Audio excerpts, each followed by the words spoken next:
La folie prend des prétextes en fonction quand même de climats particuliers.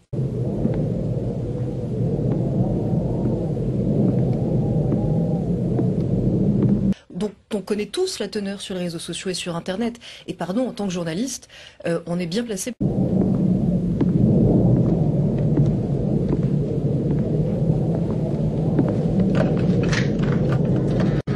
Vas-y, entre.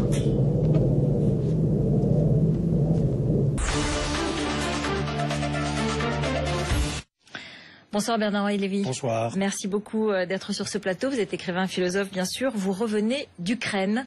Et pêche, qu'est-ce que tu attends?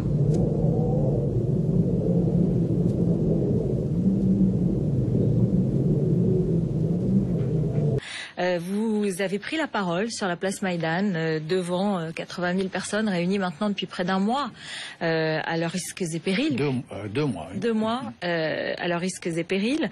Et vous avez dit je suis français, je suis européen et aujourd'hui je suis ukrainien.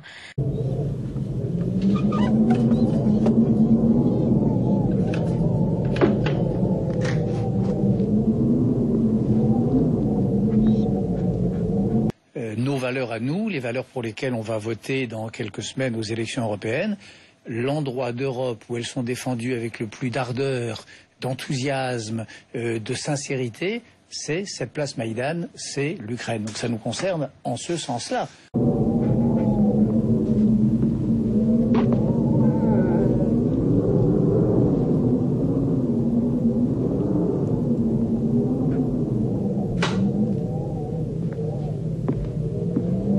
Plus le fait que ces gens, on peut voir un bain de sang à tout moment. Oui, il y a des tortures, il y a des gens arrêtés évidemment. Des gens arrêtés, il y a des gens défigurés.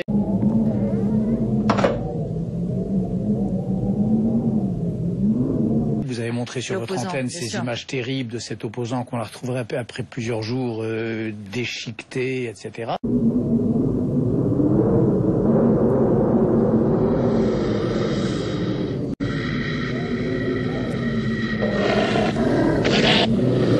Voilà, donc je pense qu'il faut témoigner à ces femmes et à ces hommes qui se sentent en plus dans un état de solitude totale, très important de leur dire qu'on est solidaires, qu'ils sont moins seuls qu'ils ne croient. Mais vous leur avez dit, vous pensez que l'Europe vous a abandonné et vous avez raison en quelque sorte. C'est ce que vous leur avez finalement confirmé.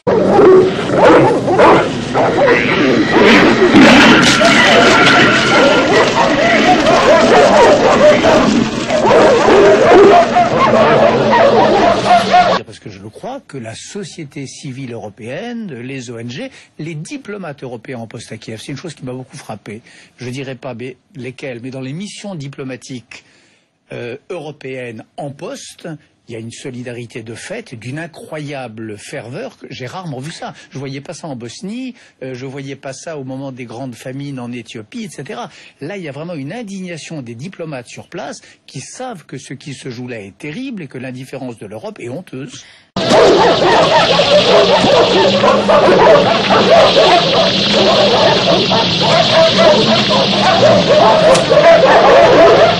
Oui, mais les sociétés civiles européennes, vous dites qu'elles soutiennent les Ukrainiens, mais hélas, elles se replient sur elles-mêmes. On le voit chaque jour. Elles ne sont pas tournées vers l'extérieur. Elles ne comprennent pas que ce sont les valeurs de l'Europe. Elles se disent encore un pays compliqué dont peut-être les citoyens vont vouloir venir.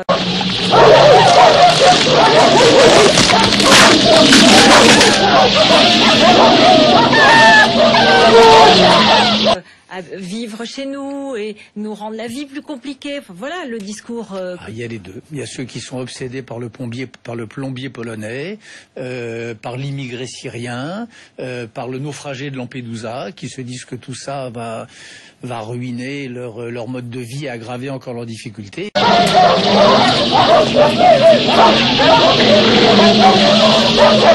Puis il y en a quelques autres, de nombreux autres en Europe, qui pensent le fameux mot de Marc Bloch en 1940, bien pauvre est le cœur qui ne peut pas accueillir plus d'une compassion, plus d'une tendresse ou plus d'une affection. On peut aimer la France et aimer l'Ukraine.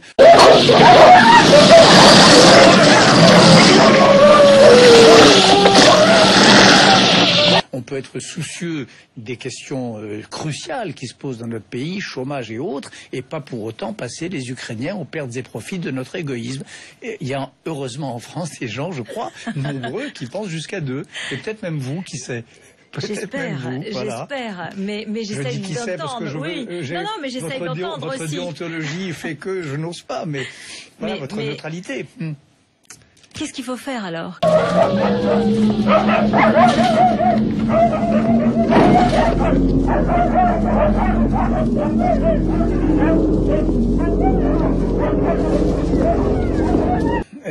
C'est extrêmement simple. Ce régime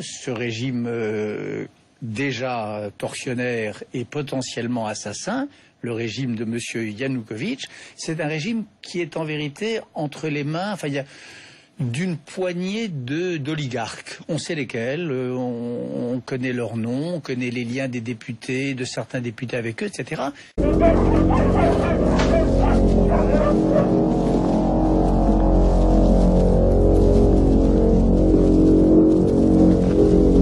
Il faut les sanctionner, il faut geler leurs avoirs en France ou en Europe en général, il faut geler leurs avoirs dans ces paradis fiscaux dont on a maintenant, heureusement, enfin le mode de fonctionnement.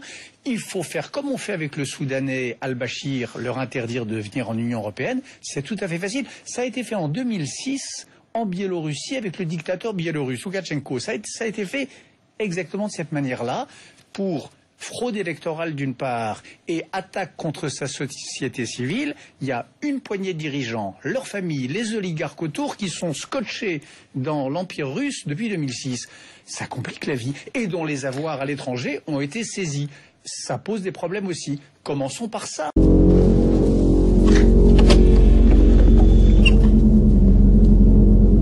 Nous avons des moyens, on est en Europe. L'Ukraine est en Europe, c'est un des cœurs battants de l'Europe. Ça veut dire qu'on s'affronte à Vladimir Poutine.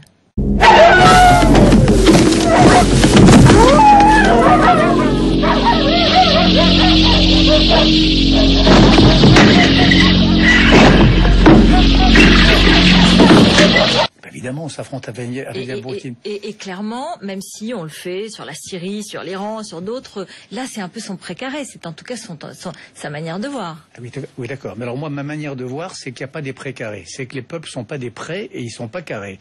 Les peuples, c'est des hommes et des femmes.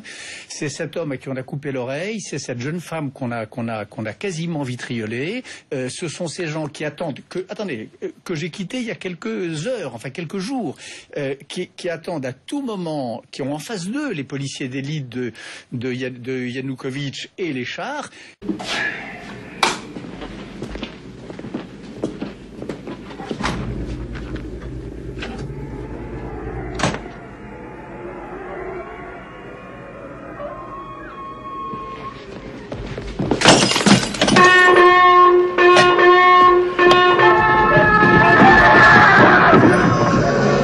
Je sais pas ce qu'il y a là-dedans.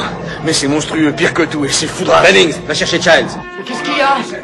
Qu'est-ce qui se passe? Hé, Palmer! Voilà, c'est ça, les peuples. C'est pas des précarés de M. Poutine. Ça, c'est fini. Ça, on n'est plus au 19e et même pas au 20e siècle. Après Sochi, il peut réagir. Le gouvernement. Alors, ce que disent les gens ce que disent les gens du Maïdan, et ce qui franchement glace les sangs et qui fait qu'on parle le cœur gros, ils savent qu'en effet, pendant Sochi, Poutine, qui a dépensé tellement d'énergie, tellement d'argent, tellement de glorioles pour que ça se passe bien, il fera rien. Mais le jour où le rideau tombera sur Sochi, alors l'autre rideau de fer et de feu peut tomber sur la place Maïdan. Ça, c'est ce que pensent les gens. Vous savez, la place Maïdan, moi, dans le discours que j'ai prononcé, je leur ai dit, c'est les peuples insurgés occupent les places de leur ville. Je sais pas. Scheid, Mac te réclame! Avec ton lance-flamme, dépêche-toi! Mac réclame Il quoi? réclame le lance-flamme, grouille! Merde. Les grandes places de leur ville. Mais ça peut être la place de la Bastille. Ça, c'est magnifique. C'est le peuple français qui se constitue et qui invente la liberté, l'égalité, la fraternité. Et puis, ça peut être la place des Trois Cultures à Mexico en 68 ou la place Tiananmen en 89. Et ça peut être le bain de sang. Donc, je ne sais pas. Est-ce que Maïdan, c'est la Bastille? Ce que j'espère de tout mon cœur. Et c'est pour ça que c'est parce que je pense cela que j'y suis allé. Et c'est pour modestement encourager cela que j'y suis allé.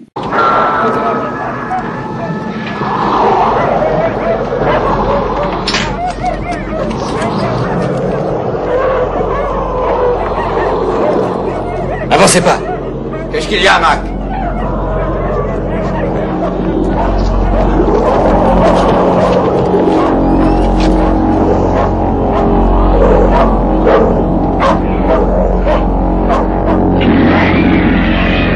Mais ça peut être aussi Tiananmen, et ça ce serait atroce. Et avoir laissé faire cela parce qu'on aurait peur de ce faux dur qu'est Vladimir Poutine, de cette espèce de soi-disant Tarzan qui n'est en fait qu'un Popeye, on voit ces images, côté bodybuildé, etc. Tout ça est grotesque. Alors, la hier, manière dont on se laisse balader en Syrie par Poutine est justement, grotesque. hier.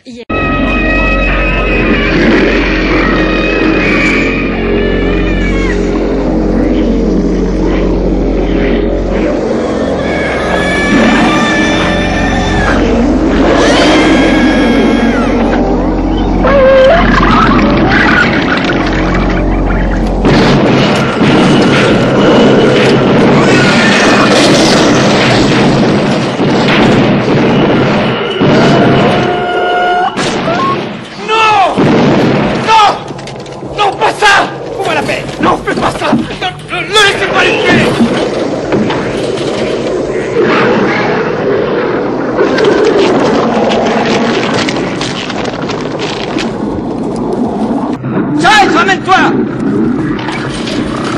Écoute ça! Crie-moi ça, nom de Dieu!